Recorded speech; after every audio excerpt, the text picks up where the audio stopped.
ఏమండోయ్! అందరూ ఎలా ఉన్నారు?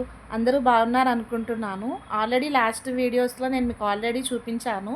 గోంగూర చికెన్ కర్రీ ఎలా చేశాను అనేది లాంగ్ వీడియో, షార్ట్ వీడియో పెట్టాను. మీరు ఇంతవరకు చూడకపోతే వెళ్ళైతే చూసేయండి. అది కర్రీ ఎలా చేశాను అనేది మీకైతే పెట్టాను కదా!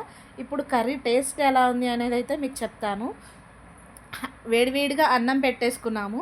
సో, అన్నం పెట్టేసుకొని గోంగూర చికెన్ చూసారా ఎంత మంచిగా ఉందో. నాకైతే ఇప్పుడు వాయిస్ ఓవర్ ఇస్తున్న నోరూరైతే ఊరిపోతుంది.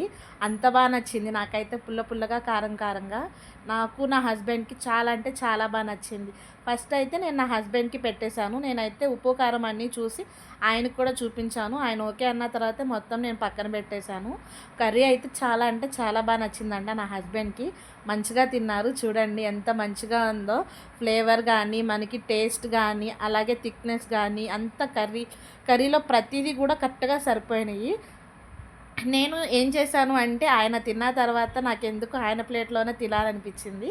సో, ఆయన తిన్న తర్వాత నేను ఆయన ప్లేట్‌లోనే తిన్నాను.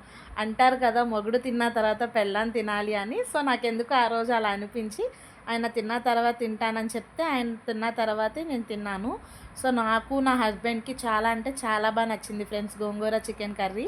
మా అమ్మగారి స్టైల్‌లో చేశాను. మీరెలా చేసుకుంటారనేది కూడా కమెంట్ సెక్షన్‌లో చెప్పండి. నేనైతే ఏమున్నా లేకపోయినా ఫుడ్ ఉంటే చాలు మంచిగా బతికేస్తాను. నా హస్బెండ్ చూడండి సిగ్గుపడుతున్నారు. ఇంకా ఆపు, నేను మంచిగా తింటాను అని. బట్ పర్లేదు, నువ్వెలా తింటావో అలాగే తిను, నేను మంచిగా తీసుకుంటున్నాను అని చెప్పాను. మీకెలా అనిపించిందో నాకు కమెంట్ సెక్షన్‌లో చెప్పండి ఫ్రెండ్స్. బాయ్.